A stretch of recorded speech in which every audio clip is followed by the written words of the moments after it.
Assalamualaikum warahmatullahi wabarakatuh.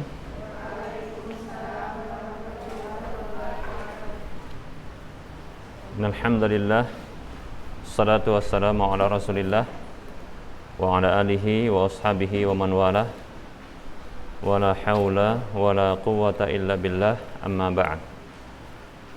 Baik para akhwat sekalian, kita akan lanjutkan pembahasan berikutnya, yaitu hal-hal yang diharamkan dalam kondisi haid dan nifas ya. Poin yang keberapa? Yang keempat atau yang ketiga? Sekarang yang keempat. Baik, rabi'an, yang keempat, as-saumu, berpuasa. Jadi termasuk yang diharamkan dalam kondisi wanita itu haid atau nifas adalah berpuasa. Liqaulihi ta'ala, liqaulihi sallallahu alaihi wasallam, berdasarkan sabda beliau sallallahu alaihi wasallam, alaysa ihdakunna idza hadat lam tusalli wa lam tasum wa lam tusalli. Alaysa ihdakunna idza hadat lam tasum wa lam tusalli. Qulna bala. Berdasarkan sabda beliau sallallahu alaihi wasallam, alaysa ihdakunna, bukankah salah seorang di antara kalian, idza hadat, apabila dia haid, lam tasum, tidak boleh berpuasa, walam tusalli, dan tidak boleh sholat. Qulna bala, mereka katakan bala, benar. Mereka mengatakan bala, benar.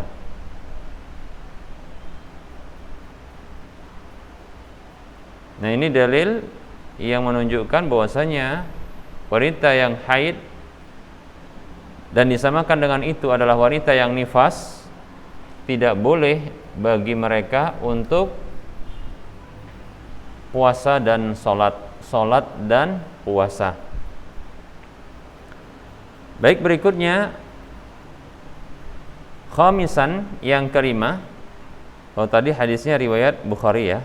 Berikutnya yang kelima, khamisan, at-tawafu, tawaf. Tawaf adalah salah satu yang tidak dibolehkan bagi wanita yang haid dan nifas untuk melakukannya, at-tawafu, dalam kondisi tawaf, melakukan tawaf ya. Liqaulihi sallallahu alaihi wasallam li Aisyah radhiyallahu anha. Liqaulihi sallallahu alaihi wasallam li Aisyah radhiyallahu anha, lamma hadat if'ali ma yaf'alul hajju, if'ali ma yaf'alul hajju ghaira alla tatufi, ghaira alla tatufi bil baiti hatta tatuhuri. If'ali ma yaf'alul hajju ghaira alla tatufi bil baiti hatta tatuhuri. Yang kelima adalah tawaf. Contohnya antunna dalam kondisi umroh atau haji, ya insyaallah bisa haji dan umroh ya. Bisa jadi ketika itu mengalami haid atau kalau nifas berarti melahirkan ya. Maka tidak boleh untuk melakukan tawaf dalam kondisi haid ya. Liqaulihi, berdasarkan sabda beliau sallallahu alaihi wasallam li Aisyah, kepada Aisyah radhiyallahu anha, lamma hadat, tatkala beliau haid, if'ali, lakukanlah, ma yaf'alul hajju, apa saja yang dilakukan oleh seorang yang haji, lakukanlah apa saja yang dilakukan oleh seorang yang haji, ghaira alla tatufi, hanya saja jangan tawaf. Ghaira alla tatufi, hanya saja jangan tawaf bil baiti, di rumah, maksudnya di Ka'bah. Ya. Rumah itu maksudnya adalah rumah yang tua, yaitu Ka'bah. Hatta tathuri, sampai kamu suci. Sampai kamu suci. Lakukan apa yang dilakukan oleh seorang yang haji, ya, hanya saja jangan kamu tawaf di Ka'bah sampai kamu suci. Ini menunjukkan bahwasanya tidak boleh tawaf dalam kondisi haid. Hadisnya hadis riwayat Bukhari dan Muslim. Baik, yang keenam, sadisan, yang keenam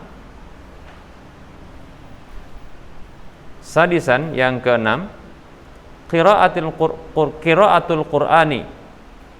Yang keenam adalah qiraatul Qur'ani, membaca Al-Qur'an. Membaca Al-Qur'an. Jadi termasuk yang dilarang, namun ini ada perbedaan pendapat, ya. Ada perbedaan pendapat di kalangan para ulama tentang keharaman membaca Al-Qur'an dalam kondisi haid atau nifas.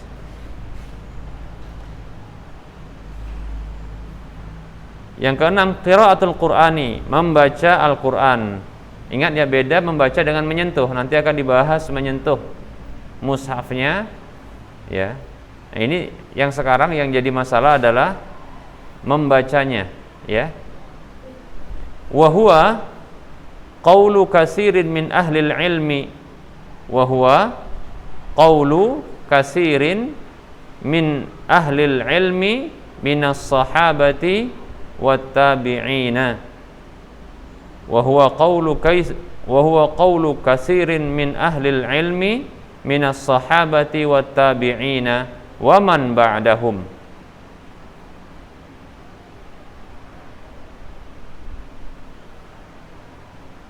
Lakin idza ihtajat ilal qiraati ka'an tahtaja ila muraja'ati mahfudhiha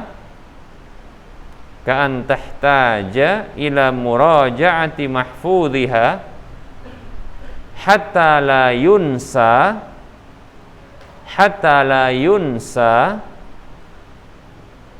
au ta'limil banati fil madarisi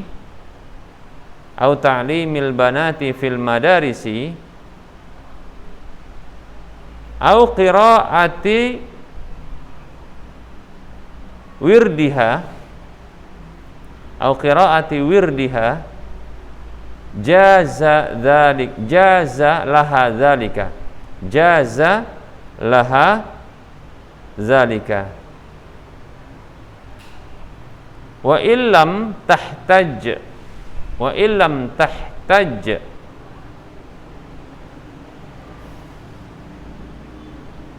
fala taqra kama qala bihi ba'du ahlil ilmi.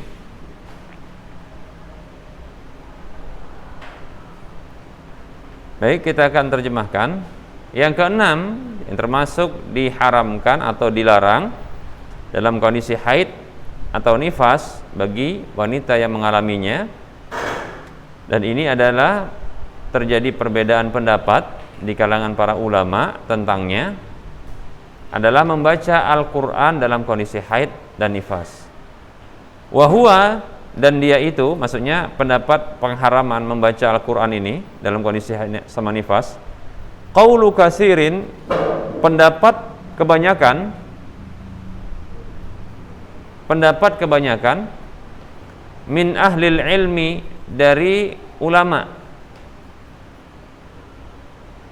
Dan dia adalah pendapat kebanyakan dari ulama minas sahabati, dari kalangan sahabat, wat tabi'ina, dan tabi'in.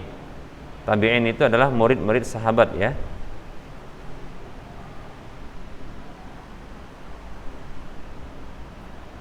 Wa man ba'dahum, dan orang-orang setelah mereka. Ya, seperti contohnya para ulama 4 mazhab ya, Imam Malik, Imam Abu Hanifah, Imam Syafi'i ya.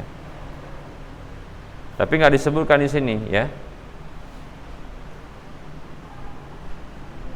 Ini pendapat mayoritas dari kebanyakan para ulama, sahabat, tabi'in, tabi'ut tabi'in, dan seterusnya. Lakin idah tajat, akan tetapi apabila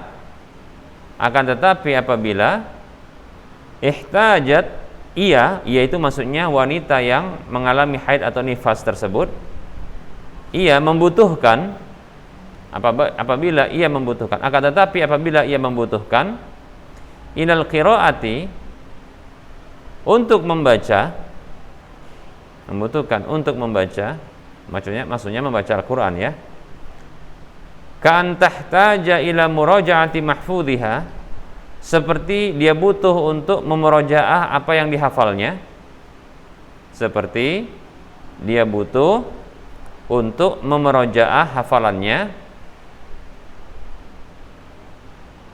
hatta la yunsa, sehingga tidak terlupakan,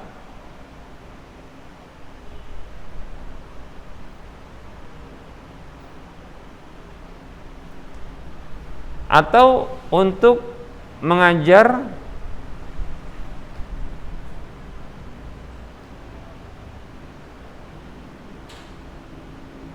anak-anak wanita di sekolah-sekolah, fil madarisi ya, mengajar ta'limil banati, mengajar anak-anak wanita, fil madarisi, di sekolah-sekolah, au qiraati wirdiha, atau membaca wiridnya. Wirid itu maksudnya kebiasaannya. Jadi kayak antuna punya kebiasaan baca Al-Qur'an untuk mengkhatamkan ya. Antuna harus punya ini ya, kebiasaan membaca. Walaupun ada yang dihafal ya. Ada yang dihafal itu di murojaah, tapi ada juga yang harus diwiridkan. Diwiridkan itu maksudnya dibaca dengan berkontinu, berkelanjutan ya. Paling tidak memilih waktu-waktu yang senggang, seperti biasanya kalau dulu ya, dan orang-orang di kampung itu biasa, dan ini waktu yang senggang pada umumnya, yaitu antara maghrib dengan isya. Antara maghrib dan isya, maka pilih waktu ini untuk membaca Al-Quran, baik itu setengah lembar ya, atau 1 lembar ya, setengah halaman ya, itu paling tidak harus dilakukan ya, untuk menyelesaikan Al-Quran. Maka jaza laha dzalika, boleh hal itu untuknya, boleh hal itu untuknya.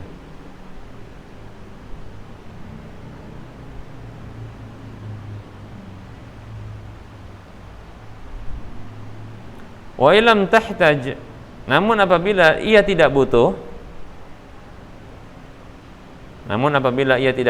fala taqra, maka jangan dia baca. Kama qala bihi ba'du ahlil ilmi, sebagaimana yang dinyatakan sebagian para ulama.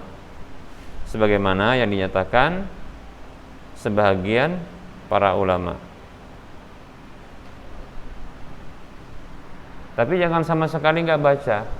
Coba kalau antuna 7 hari atau bahkan nifas ya. Kalau nifas itu lumayan panjang, sekitar katakanlah paling lama memang 40 hari, itu tidak baca Al-Quran, itu dikhawatirkan wanita itu bisa kerasukan setan. Tahu kerasukan ya? Kemasukan setan. Karena dia tidak interaksi dengan Al-Qur'an. Zikir tidak, baca Quran tidak, gitu ya. Nah, ini bisa buat dia kerasukan. Ya.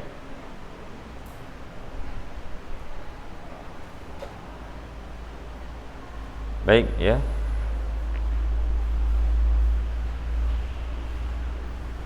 Baik, yang berikutnya sabi'an, yang ketujuh, massul mushafi. Massul mushafi. Massul mushafi. Massul mushafi. Jadi sinnya tasdid ya. Tasdid. Massul mushafi. Liqaulihi ta'ala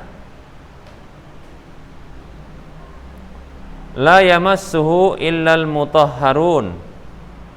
La yamassuhu illal mutahharun.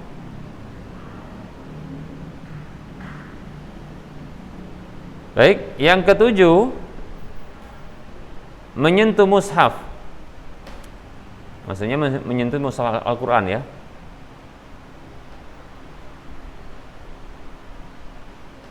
Menyentuh mushaf Quran juga di sini ada perbedaan pendapat. Hanya saja ini paling kuat ya. Sebaiknya kalau Ustadz condong bagi orang-orang yang dalam kondisi dia tidak suci, ya, ini jangan menyentuh mushaf Quran. Karena liqaulihi ta'ala, ada firman Allah, liqaulihi ta'ala, berdasarkan firman Allah dalam surah Al-Waqi'ah ayat 79, la yamassuhu illal mutahharun. Tidaklah menyentuh Al-Quran itu kecuali makhluk yang disucikan. Tidaklah menyentuh Al-Quran tersebut kecuali orang yang disucikan atau makhluk yang disucikan. Baik ya. Nah, di sini harus bersuci. Ya. Ada sebagian ulama dengan ini menunjukkan wajib bersuci ketika menyentuh Al-Quran. Namun perlu diketahui ini ayat berkaitan dengan para malaikat. Para malaikat, ya, mereka lah yang menyentuh Al-Quran yang ada di Lauhul Mahfuz, yang tidak ya disentuh sama yang lainnya. Mereka adalah makhluk-makhluk yang disucikan. Mereka adalah makhluk-makhluk yang disucikan oleh Allah Subhanahu wa taala. Maka mereka yang menyentuh Al-Quran. Nah, sebagian ulama berpendapat dengan ayat ini, bagi orang-orang yang hendak menyentuh Al-Quran, maka mereka diwajibkan ya bersuci. Demikian. Ada ulama yang lain tidak demikian, ya. Mereka berpendapat sunnat. Tapi perlu kita ketahui ada hadis Nabi SAW yang dihasankan oleh Syekh Al-Albani rahimahullahu taala yang mengatakan la yamassal qur'ana illa tahirun. Tidaklah ya, atau janganlah menyentuh Al-Quran itu kecuali orang yang suci. Ya, sebaiknya ya itu kita ketika menyentuh Al-Quran dalam kondisi suci. Bagi orang yang ingin dia membaca Al-Quran, maksudnya adalah wanita yang haid atau nifas ingin baca Quran, ya, karena rindu banget sama Al-Quran, dia bisa tanpa menyentuh Al-Quran, menyentuh mushafnya. Contohnya dia alas, dia pakai sarung tangan, dia sentuh dengan yang lain, ya. Pokoknya jangan dia sentuh. Nah, itu bisa dilakukan, ya. Mensiasati tanpa menyentuh Al-Quran, ya, namun bisa baca Quran, ya, dengan cara dialas, demikian, ya. Lebih-lebih antuna di sini, antuna, ya kan dalam kondisi belajar gini sangat mungkin mengalami haid, ya, sangat mungkin mengalami haid. Nah, ada nanti kewajiban setoran, maka bisa tanpa harus menyentuh Al-Quran dengan cara, contohnya temannya yang suci itu yang membukakan Al-Quran, ya, teman yang suci yang membukakan Al-Quran, lalu dia membaca, ya, demikian. Baik, kita lanjutkan. Saminan yang ke-8.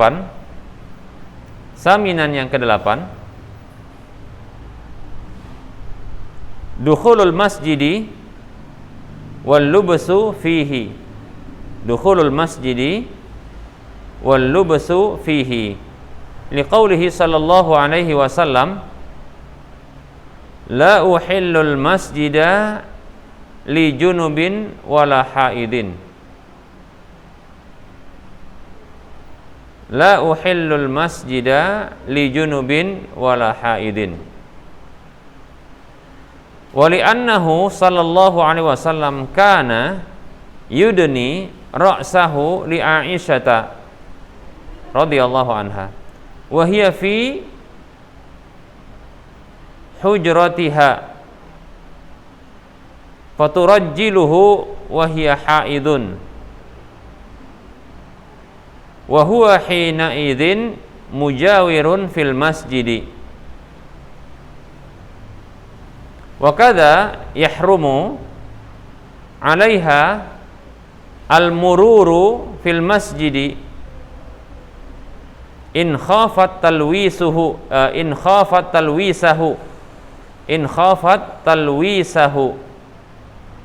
fa in aminat talwisahu lam yahrum. Baik, kita akan terjemahkan. Termasuk yang diharamkan bagi wanita yang haid dan nifas, dan ini juga ada perbedaan pendapat. Jadi yang terakhir ini ada banyak perbedaan pendapat ya. Yang kedelapan adalah ini termasuk dukhulul masjidi, masuk masjid wal lubsu fihi, dan berdiam di dalamnya. Masuk masjid dan berdiam di dalamnya.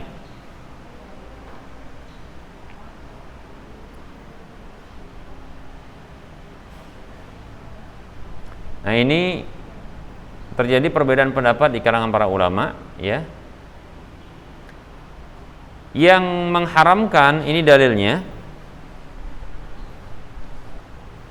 la uhillul masjida liqaulihi sallallahu alaihi wasallam, berdasarkan sabda beliau sallallahu alaihi wasallam, la uhillul masjida, aku tidak menghalalkan masjid,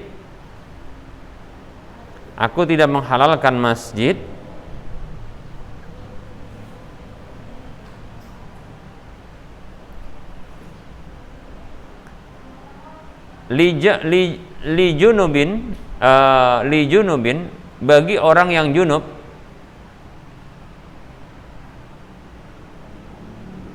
wala haidin, dan tidak juga wanita haid.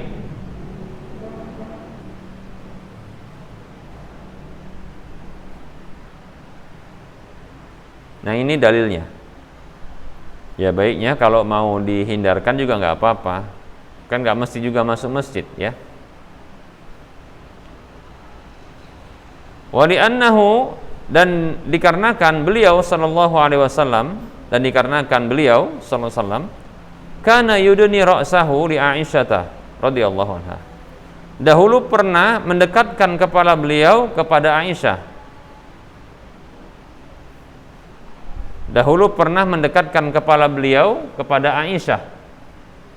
Radhiyallahu anha. Wahia fi hujratiha, sementara ia berada di kamarnya. Jadi kamar Rasulullah dengan masjid ya itu berdampingan. Jadi tinggal julurkan kepala saja, itu sudah bisa. Kepalanya kalau keluar itu sudah masuk kamar gitu ya, sudah masuk bahagian dari rumah Rasulullah SAW. Jadi berdampingan. Baik, faturajjiluhu wa hiya haidun. Apa maksud Rasulullah tadi menjulurkan kepala atau mendekatkan kepala beliau? Rupanya agar faturajjiluhu wa hiya haidun, agar ia bisa menyisir beliau, wa hiya haidun, dalam kondisi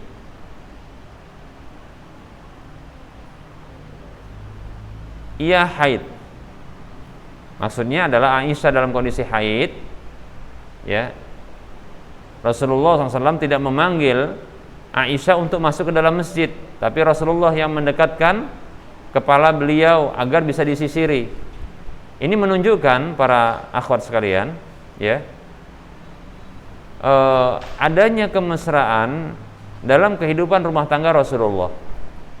Sampai-sampai untuk sisiran saja seorang suami, ya, ini minta disisirin istri, ya. Ini kebiasaan yang bagus, ya, untuk menjaga keutuhan rumah tangga, ya. Mungkin ada sebahagian kita kalau antuna lihat, alah gitu aja kok, gitu ya. Kalau antuna mungkin mikirnya, apa pula lah kayak gini aja, kayak nggak bisa sisiran aja, kan gitu ya. Akhwat sekalian, ini perlu, ya, untuk bermanja-manja, untuk, ya, bermesraan, ya, dalam kondisi-kondisi yang sangat mungkin untuk mesra. Jadi rumah tangga itu bukan kaku, rumah tangga itu bukan dengan kekerasan, ya. Jadi kehidupan rumah tangga itu kehidupan yang indah. Di antaranya coba di sini Rasulullah begitu manjanya dengan Aisyah, ingin disisirin oleh Aisyah radhiyallahu anha. Masalahnya Aisyah dalam kondisi haid, maka Rasul cuma menjulurkan kepala saja, ya. Ini bentuk kemanjaan dan kemesraan, ya. Antuna juga nanti kalau punya suami, ya, boleh bermanja-manja, suaminya juga boleh bermanja-manja dengan istrinya. Jadi jangan merasa, ya, gini aja kok nggak bisa, gitu aja nggak bisa. Itu maksud kemanjaan, ya. Nggak masalah yang seperti ini. Perhatikan Rasulullah di sini, beliau minta disisirin oleh Aisyah radhiyallahu anha, ya. Baik. Wa huwa hina idzin mujawirun fil masjidi. Dan ketika itu beliau, ya, ada di dalam masjid.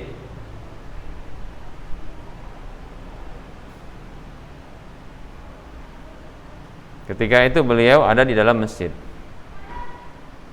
Baik, ya. Jadi Aisyah nggak dipanggil ke dalam masjid, tapi Rasulullah yang mengeluarkan kepala beliau atau menjulurkan kepala beliau agar bisa disisirin sama Aisyah radhiyallahu anha, ya.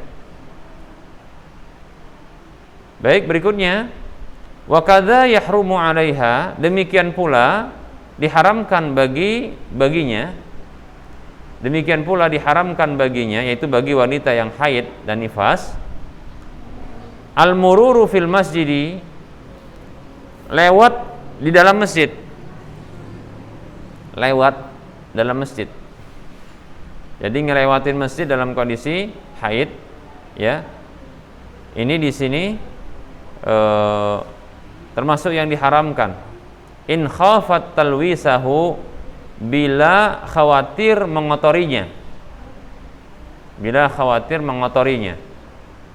Ya, ini model wanita zaman dulu, nggak seperti saat ini. Kalau di sini sekarang banyak didapatkan produk-produk pembalut, ya, berbagai produknya, ya. Kalau dahulu sulit untuk mendapatkan pembalut, jadi, ya, terkadang sangat memungkinkan darah haid itu menetes, ya, darah haid itu menetes karena memang tidak ada pembalut. Bukan seperti wanita zaman saat ini, ya, banyak pembalut, ya. Demikian. Jadi kalau khawatir mengotori masjid, ya, dengan cara lewat dalam kondisi haid atau nifas, maka sebaiknya, ya, tidak melakukan, ya, nyebrang lewat masjid atau masuk masjid. Fa in aminat talwisahu lam yahrum. Namun apabila aman dari mengotorinya, namun apabila aman dari mengotorinya, lam yahrum, maka tidak diharamkan, ya, maka tidak diharamkan. Baik, jadi tinggal lihat saja. Makanya sebagian ulama membolehkan untuk wanita itu ada dalam masjid dengan syarat masjidnya nggak kotor, seperti merembes karena deras ya, karena banyak lagi deras-derasnya. Makanya seperti ini ya harus diperhatikan ya. Baik, akhwat sekalian, rahimani wa rahmatullah. Sampai sini ada pertanyaan kira-kira? Akhwat? Tanyalah. Ya, baik.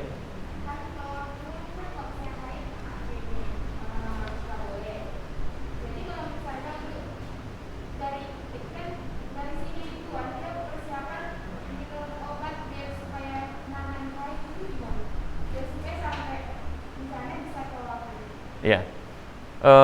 Ada sebahagian pendapat ulama yang membolehkan, tidak masalah untuk mengkonsumsi obat-obatan yang bisa menahan haid atau kalau nifas nggak mungkin ya, menahan haid ya, boleh bagi mereka, tapi tidak disarankan ya akhwat ya, tidak disarankan untuk mengkonsumsi obat-obat yang bisa menahan haid. Kenapa? Ini bisa merusak ya, mengacaukan kedatangan haid. Nah, ini khawatirnya ada pengaruh bagi kondisi tubuh wanita tersebut ya, karena itu darah yang alami. Nah, kalau dia ditahan yang mestinya keluar nggak jadi keluar, ini kan ada masalah ya. Namun kalau seandainya terjadi, artinya terjadi tidak haid, maka ketika itu berlakulah bagi dia kondisi hukum-hukum wanita suci. Maka wajib sholat, kalau Ramadan wajib puasa Ramadan, kalau punya suami, suaminya boleh menggauli dia ya. Kemudian ibadah-ibadah yang seperti ini, yang sudah kita sebutkan, ini boleh, termasuk tawaf tadi boleh ya, cuma tidak disarankan ya. Kalau kita katakan gini cukup akhwat ya, Ustaz pernah juga ketika jadi pembimbing umroh, ternyata ada salah seorang jamaah umroh tersebut yang akhwat itu mengalami haid ya, tapi sayangnya jadwal menetap di Mekah ketika itu sangat sempit ya, sangat sempit, padahal terhitung sekitar 9 hari ya, tapi kelamaan di Madinah ya, 5 hari di Madinah, 4 hari di Mekah. Sebenarnya kalau mengalami haid di awal-awal di awal-awal atau ini sedang berakhir gitu ya, lalu berangkat umroh, insya Allah ya masih bisa ditunggu sampai nanti suci, maka baru lakukan tawafnya, karena tawaf itu bisa ditunda ya, tawaf itu bisa ditunda. Demikian. Sebagian ulama membolehkan ketika dalam kondisi haid, wanita itu ketika haji mengalami haid atau nifas, boleh baginya untuk ya tawaf, boleh tawaf ya, ketika syaratnya adalah dia tidak mendapati orang-orang nanti yang menyertainya ya, itu bisa bersamanya, karena rombongan sudah berangkat pulang. Dikhawatirkan dia bila menunggu ya, maka dia akan tertinggal ya. Maka dibolehkan bagi wanita tersebut menurut pendapat sebagian ulama untuk tawaf dalam kondisi haidnya atau nifasnya. Boleh ya. Tapi ini dispensasi, bukan artinya kalau tidak ada masalah boleh melakukan demikian, seperti itu ya. Ya kalau bisa menunggu, biasanya kalau jemaah haji ya Indonesia itu lama ya di Mekahnya, maka sebaiknya kalau dalam kondisi begitu waktu mau tawaf ini ternyata haid, nggak apa-apa, lakukan aja semua manasik-manasik haji. Nanti sampai berakhirnya haidnya, maka silakan dia nanti menyempurnakan tawaf yang rukun, yaitu tawaf ifadah nanti di akhir bisa Jadi selama dia belum tawaf, maka dia terhitung masih ihram, ya, dalam kondisi ihram. Nah, seperti itu. Jadi jawaban untuk pertanyaan tadi, boleh enggak kalau wanita tersebut mengkonsumsi obat-obatan? Boleh, ya. Boleh, tapi tidak disarankan. Kenapa? Karena ini akan mengacaukan, ya, kebiasaan dari haidnya, jadwalnya, durasinya, nah begitu. Dan khawatir berpengaruh buruk bagi tubuh sang wanita tersebut. Baik, ada yang lain?